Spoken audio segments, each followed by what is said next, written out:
And tonight we will explore a powerful truth. The choice is yours. The choice is yours. The choice is mine. In every moment, we have the freedom to shape our reality through our thoughts, through our beliefs, through our thinking.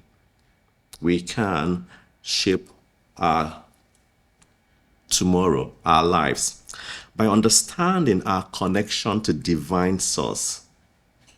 We can choose to create a life of joy, life of abundance, life of fulfillment. We can actually do all this. It's entirely our decision to do this. So join us as we explore ways to harness this creative power that we are one with, we are connected to, and make conscious choices that reflect our dreams, that reflect our highest potential. We want to make those decisions, those choices that align with why we have been created to be here, that align with what we have come here to be. So in this teaching, we believe there is but one ultimate reality, and it's God. Spirit is all there is. Everything is about in oneness, in totality. It's about God. Spirit is the totality of everything. Spirit is all there is. There is nothing else. Everything emanates from it. Everything is a result of that. It's the beginning of everything. It is the creative force of the universe. And we often say, and not just we say, we know it, in it we move, in this God, in the universe, in spirit, in it we live, we move and we have our being. So everything we are looking for can be found there in God, in spirit. Anything you're looking for, the solution, it's in alignment with it. Everything in existence comes from this one infinite source. Everything, all things. So if there's a problem, the solution is there. If there's something lacking, the solution, it's there. When we align with it, when we go deep within. Since nothing else exists to create from, everything is made out of the source itself. Think of anything you can think of is made out of this source. And the great thing is that we are one with it. So this means that we are divine creatures made from divine substance by the one great creative intelligence. So imagine that the one infinite source is like a vast ocean. Just as every drop of the water in the ocean is part of the ocean, everything in the universe is part of this source. Everything. There's nothing else to use but the ocean itself to make the drops, because the drops are from there. So each drop is made from the ocean's water. When we realize this, we understand that we are not separate from this infinite source. We are like drops of water from the ocean made from the same divine substance. We are made from it.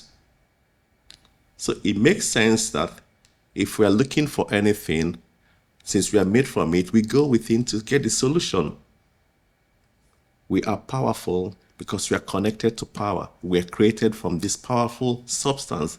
So everything that the universe manifests, we can, because we are the totality of it. We are parts of it. In it we live, we move, and we have our being. So this realization helps us see our own divine nature and connection to the one great creative intelligence that created everything.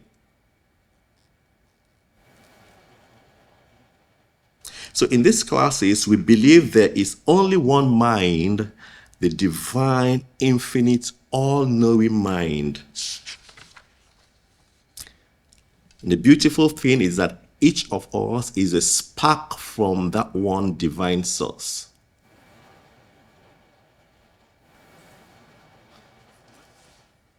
So we can say we are all individual expressions of that one mind. That's who you are. That's who I am. So when we worry and we know we are connected to this powerful, creative intelligence, this all-knowing, all-powerful, we are in it, we are one with it. And it says that in all things, only good, its thoughts for you are thoughts of good. When we compare or align this with our worries, our worries, it's just a phase that we're going through, that the eventual end, it's good. So while we each think with our own minds, we are all connected to that infinite mind, which is always creating from itself. And it can only create good. And it only sees good. So Spirit God gave us a wonderful gift, the gift of life. With this gift, we have the free and spontaneous expression of Spirit. We have the freedom to make our own choices, to express life and our divine nature in any way we choose, and to love and to live life as we wish. The choice is yours. You are free to express life freely because you're connected to this one infinite mind. So think of the one mind as a giant sun and each of us as a ray of the sunlight. Talking about the one mind being as a giant sun. While each ray shines its own light, all rays come from and are part of the same sun. We are all rays of this sun, shining differently with our beautiful colors in any dimension we want to. We are like those rays, unique yet connected to divine source, because that is the source of all things. Everything emanates from it. This connection means that we have the freedom to think and to create individually while still being part of the greater whole. That's why we say we are all individualization of this one, God, Spirit. So just as a sun ray can shine in any direction, we can express our lives and divine nature in any way we choose. We can embrace our freedom to love and to live fully. Your expressions of life and mine are different. It boils down to what have we come here to be? What have you come here to be? How are you expressing this life that we all have, this gift of life? We are all responsible for our thoughts and our choices.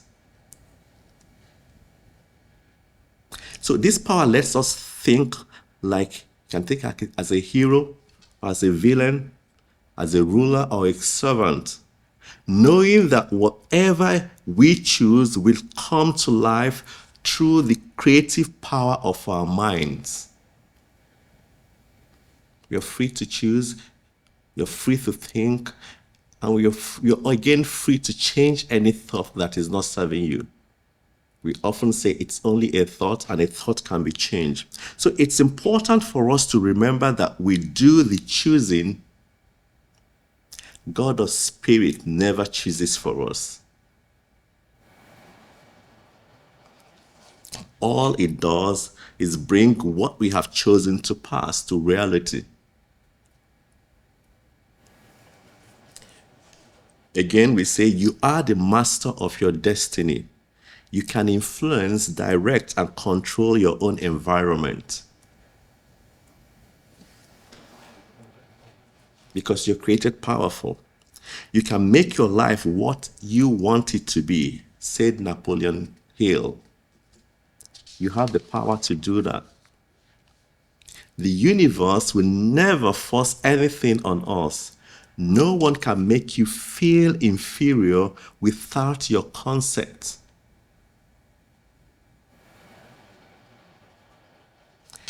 We know nothing can impact us without our invitation or acceptance.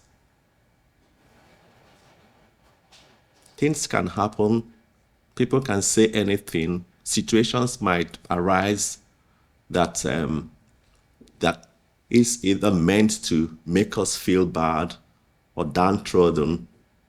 But if we allow that to happen, ours is how do we react? But from this teaching, we know we can always see good in every situation. So our acceptance or invitation allows things to happen to us. All things come to us by invitation only, by the thoughts we let in. If we let these thoughts that are bad, negative, into our being and allow it to bear fruit, then we begin to manifest those things. So what you seek is seeking you, wrote Rumi. I like this. All things come to us by invitation only. When we allow it, when we let it in, when we open the doors to our inside, only then it can go in and take root. This illustrates that what enters our lives is a reflection of our desires and invitations. And it reinforces that we are active participants in shaping our reality. And that's why we often say you're the most important person in your world. Guard your heart with all diligence. Be the guardian at the gate. Our thoughts, because we know our thoughts shape our reality. So if we focus on pain, poverty, and limitation, we invite these negative conditions into our lives.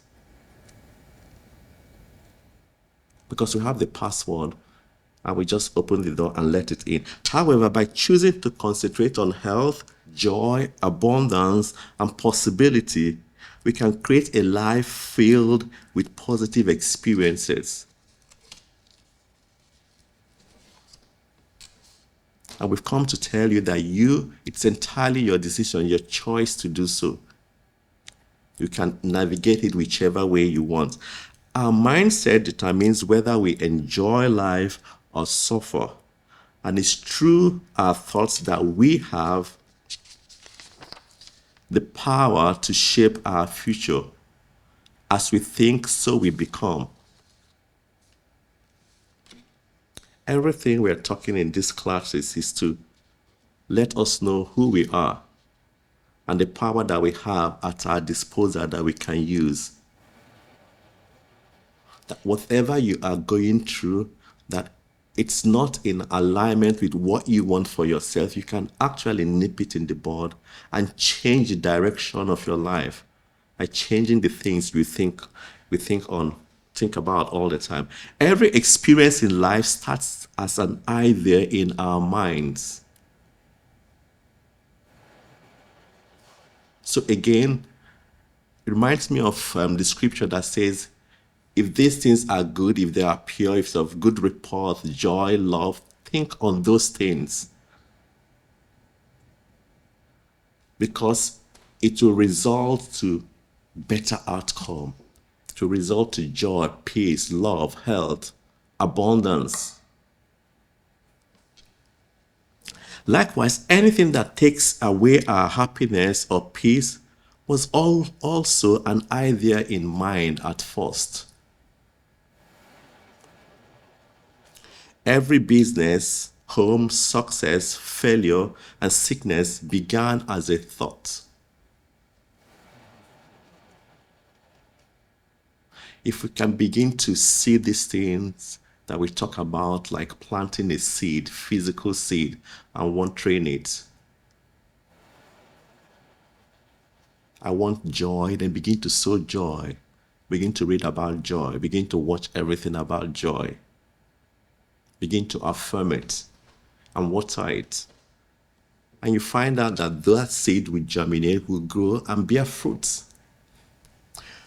Through the law of attraction, we attract into our lives what we hold in our minds.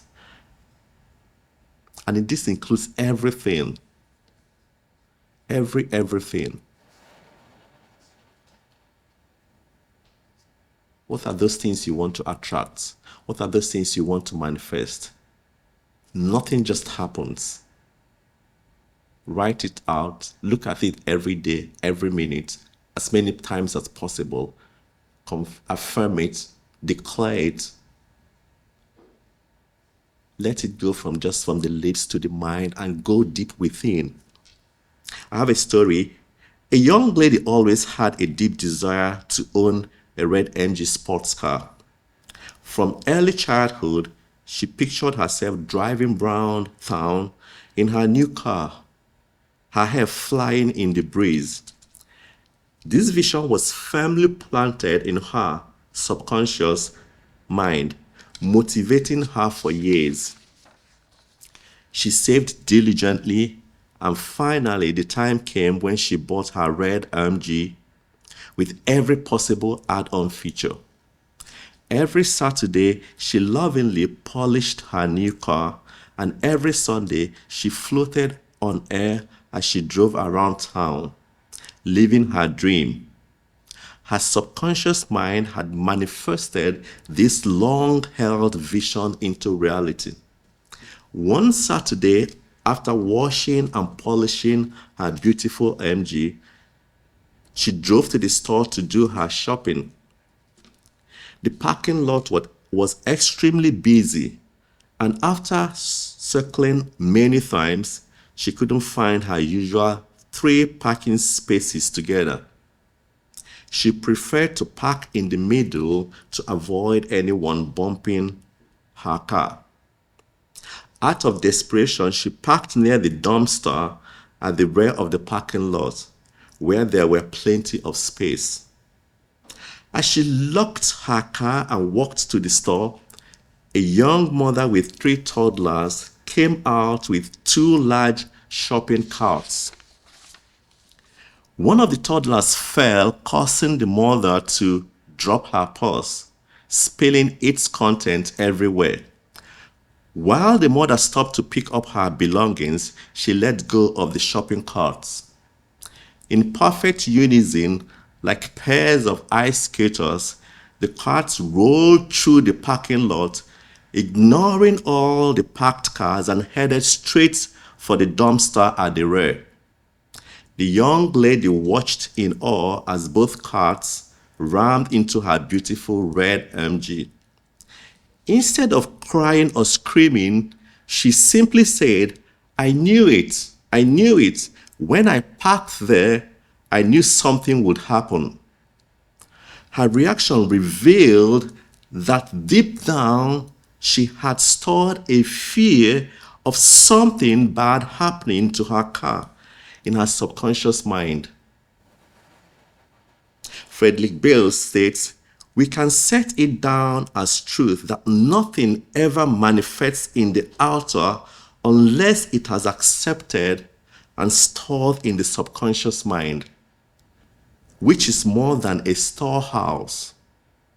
The subconscious mind is the factory, and what it does, working causes into effects according to a law that never varies. So this young lady's experience perfectly shows this truth. Her subconscious mind, which is a powerful factory, had not only stored her positive dreams, but also her fears that something bad would happen for parking at the rear. So by accepting and storing the fear of something happening to her car, she unintentionally brought it into reality. So this brings the importance of being mindful of what we hold in our subconscious mind.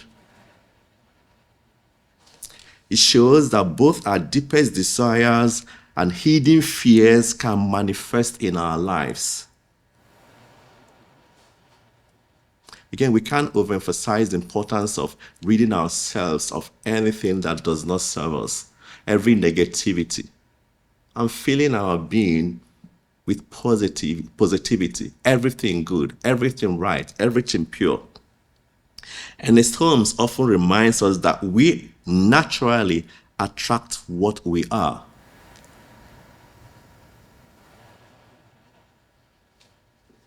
So whatever situation we find ourselves in, no matter how difficult, it's a result of who we are inside.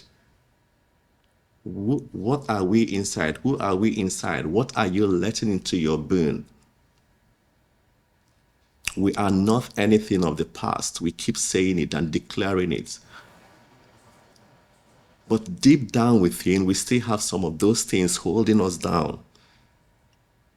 We are still fearful that whatever happened to my parent at this particular age would happen to me. We still have that within us.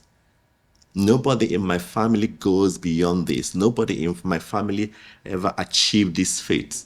We still hold those things down there. We want to let all those things go. Think about a magnet.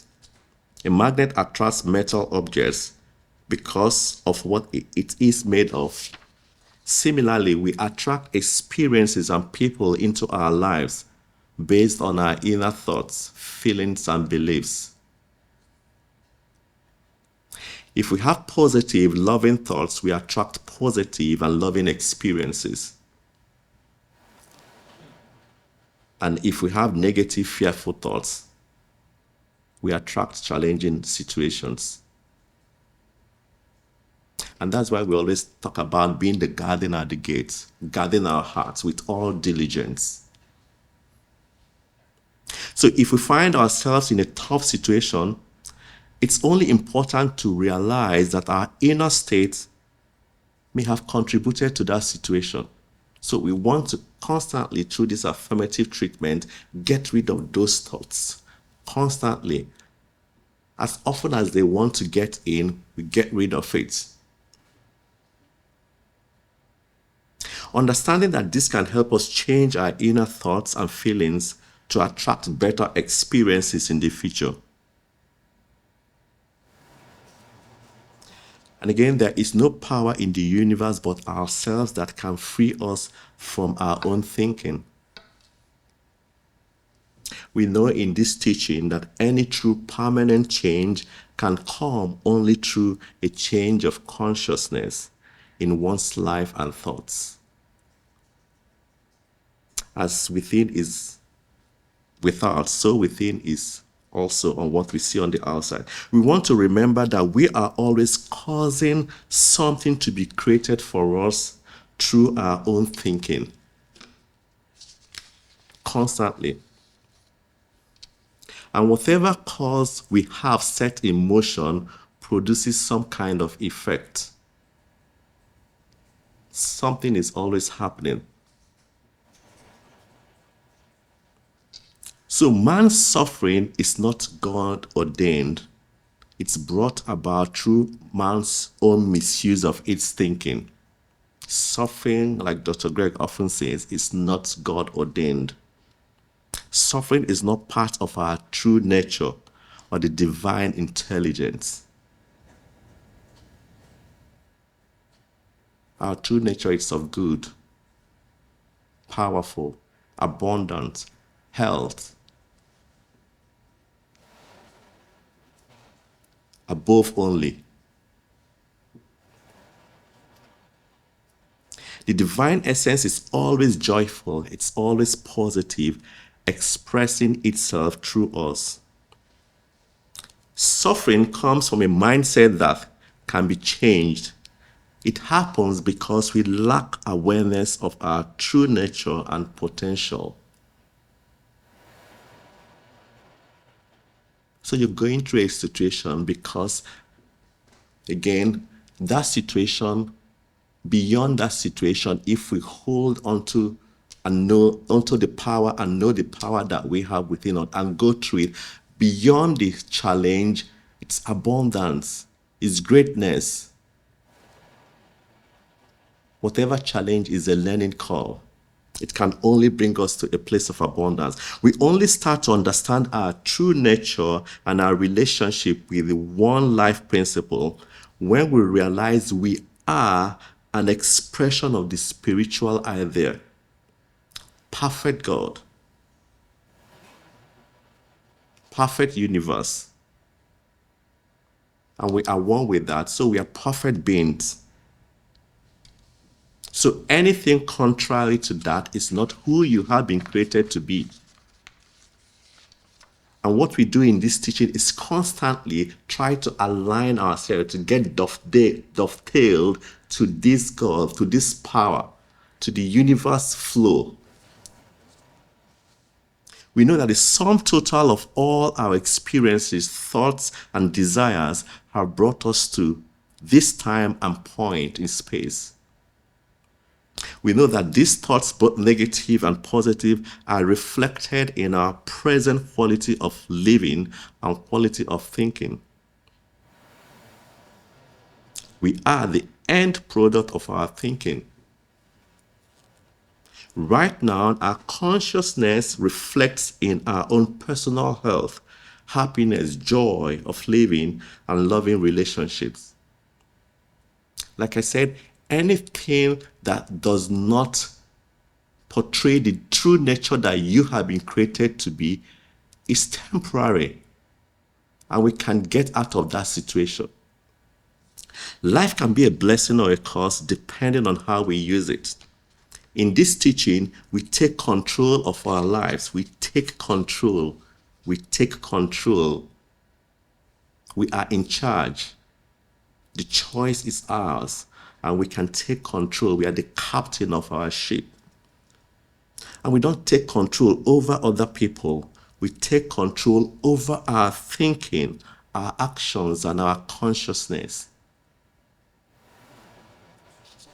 The work we do is practice.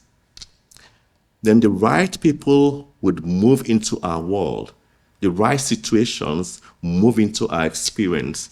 And those who do not belong will leave. Our work is a process of helping us understand where we have always been, divinely connected. Well, what happens is most times we forget this, of who you are, of who you're connected to, of the power you have at your disposal that you can use.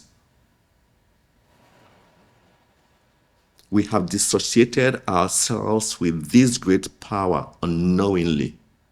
Because sometimes we forget who we are. We forget that we can declare a thing and it will come to pass.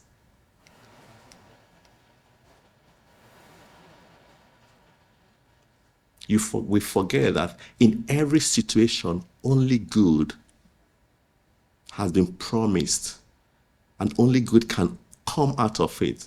But we have to be attuned to see this good and work to see this good. We are like sleeping giants, dreaming that we are little gnats. Through our study, we awaken ourselves to the infinite possibilities that lie in the recognition of our divine reality. Infinite possibilities. Infinite. It's possible. That thing is possible if you can hold on. It's already done in the mind of God. So we have to discover how to use our minds and our emotions and how to guide and direct the creative law that is already resident within each of us. This teaching is to awaken that. That potential is already there. And we learn how to use it, and we will use it. In this way, we learn how to dissolve subconscious thoughts that might demonstrate in an undesirable pattern in our lives. what we might call accidents. We learn how to dissolve it, how to get rid of it. I have another story. Two young boys, tired from playing, lay on the playground's grass, watching clouds float by on a beautiful day. One of the boys said, dreamily, "I wish I were an astronaut. I wish I could fly to the moon. I wish I could travel around the world. I wish I had $1 million. I wish I had 1,000,000 wishes come true." And the other boy asked, "Can I go to the moon with you?" The boy replied, "No." "Can I fly around the world with you?" Again, the answer was no. "If you had $1,000,000, would you give me some?" And the reply again, it's no. "No, I wouldn't give you even one." "Why?" asked the second boy. The response, "Because you are too lazy to wish for yourself," replied his friend. Every goal, invention, and success starts with a desire. We need to first establish that desire in our mind. While just wishing wouldn't make it happen, it plants the seed for us to achieve it through our spiritual effort. Our wishes show our desire for something new or a change in our lives. Each of us is here today seeking some kind of change. Even if we are not consciously aware of this desire, for any change to actually happen in our lives, we need to allow it to happen, whether we do so consciously or not. The universe never forces anything on us. We consciously and subconsciously accept something for it to happen in our lives. Everything we have ever experienced has followed the same process of acceptance. Change takes place in our lives by our choices and invitation alone. Again, it's entirely your choice. Peace and blessings to you all. Thank you all.